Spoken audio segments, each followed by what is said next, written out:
Assalamualaikum warahmatullahi wabarakatuh. Waalaikumsalam warahmatullahi Untuk para wabarakatuh. pencari keadilan pada kasus Vina dan Eki di Cirebon, jangan pernah bermimpi untuk bisa sukses dalam mengajukan semua bantahan-bantahan terkait dengan putusan pengadilan yang sudah mempunyai kekuatan hukum yang tetap atau inkrah. Jangan pernah bermimpi, karena itu hal yang tidak mungkin.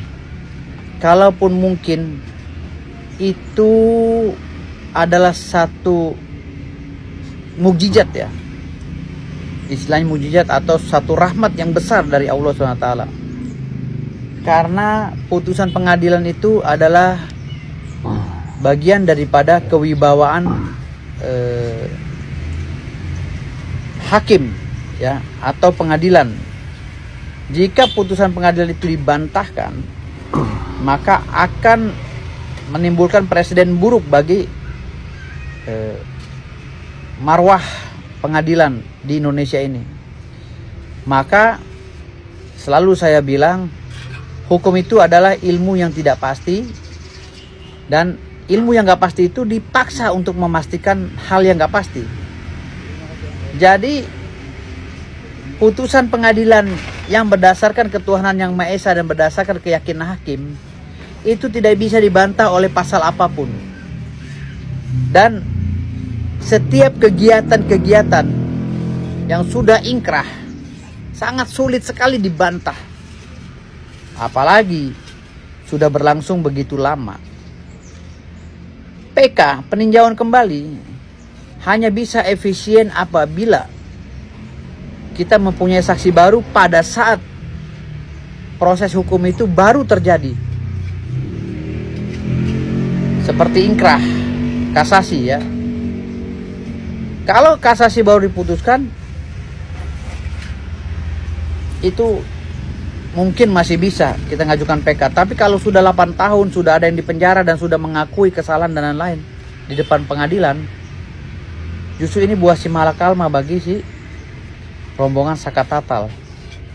Mereka sudah mengakui di pengadilan bahwa mereka bersaksi benar adanya pembunuhan dan mereka yang melakukan, lalu mereka divonis dan dipidana.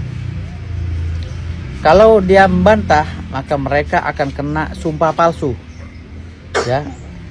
Sumpah palsu, kesaksian palsu di bawah sumpah di hadapan hakim. Sakatatal bisa dipenjara lagi dengan pasal 242 KUHP. Makanya ini harus hati-hati. Sangat sulit sekali. Walaupun sekelas Pak Oto Hasibuan yang turun tidak akan pernah bisa membantah dalil-dalil hukum yang telah diputuskan oleh hakim melalui putusannya di pengadilan dan mempunyai kekuatan hukum yang tetap. Jadi saat ini sangat sulit sekali. Ini jadikan itibar, pelajaran untuk ke depan. Jangan sampai ada peristiwa hukum seperti ini. Kalau ini dibiarkan, akan ada proses yang ilegal seperti ini. Jika ini memang ilegal, maka perbaiki semua sistem hukum.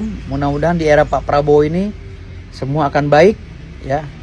Semua akan benar, sehingga tidak lagi terjadi peristiwa-peristiwa orang salah tangkap dan lain-lain. Ya. Terkait dengan polisi yang melakukan proses penyelidikan dengan kekerasan untuk mencari bukti atau saksi yang benar-benar berbuat, itu sangat sulit sekali. Ya. Karena tanpa kekerasan, si pelaku ini banyak juga yang walaupun bersalah tidak mau mengaku. Itu sering kita temui. Kasihan polisinya jadinya. Si polisi terpaksa melakukan itu karena apa? Udah bukan rahasia umum lagi. Karena penjahat ini juga lebih canggih. Walaupun dicabut kukunya dari jempol kakinya, tetap nggak mau ngaku penjahat ini. Karena apalagi penjahat yang udah kelasnya geng motor dan lain-lain, mereka udah ada sumpahnya, nggak bakal mau mengaku. Jadi menurut saya di sini udahlah, kita kembali pada putusan aja. Ya, mau Oto Hasibuan, mau Hotman Paris, mau A, mau B, apalagi Tony SHMH, pengacara baru, nggak bisa. Berat ya, kasus Vina ini berat. Makasih.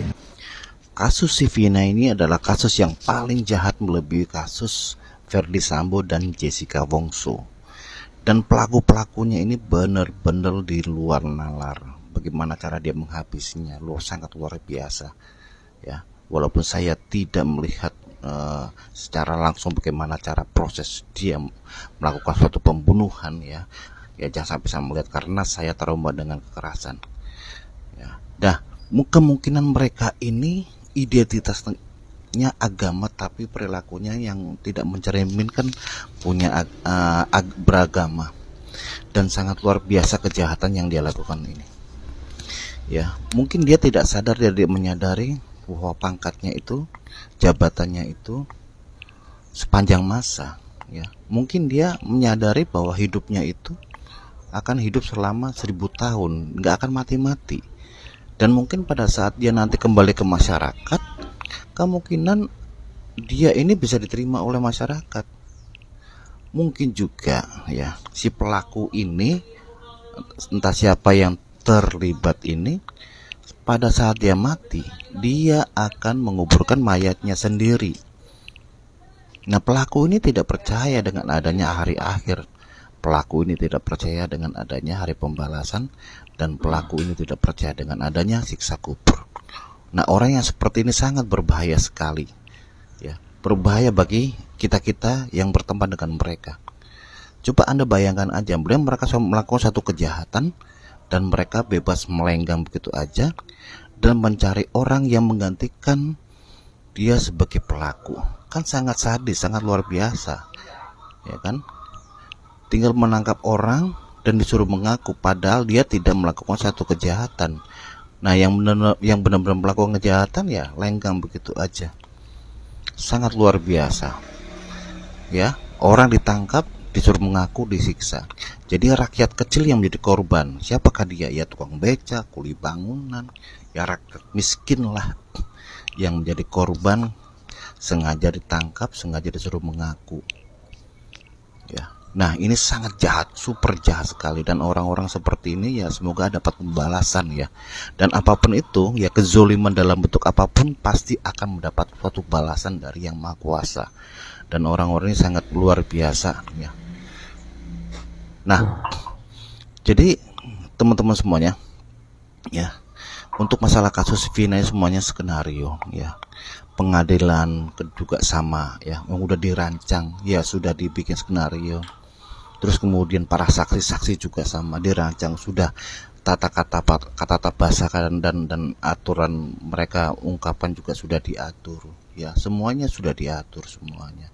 Penangkapan Peggy juga sama sudah diatur ya. Nah, yang jelas banyak sekali para saksi-saksi ini yang memang sudah diatur, dihadirkan dan lama-lama menghilang karena tidak terbukti kesaksiannya. Nah, jadi inilah hukum yang ada di Indonesia ini ya.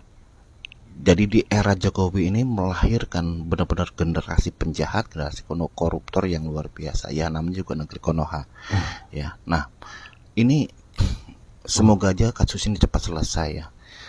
Jujur aja ini kasus yang paling jahat, super jahat banget ya, melebihi kejahatan iblis, benar-benar iblis ya. Dan sangat sulit untuk diungkap ya. Bukan berarti tidak bisa diungkap, bisa diungkap tapi sulit diungkap karena banyak permainan di sini ya. Bahkan para netizen aja banyak sekali yang diintimidasi ya. Semua itu tidak terlepas dari uang dan uang dan uang. Jadi uanglah yang berbicara, agama nomor sekian.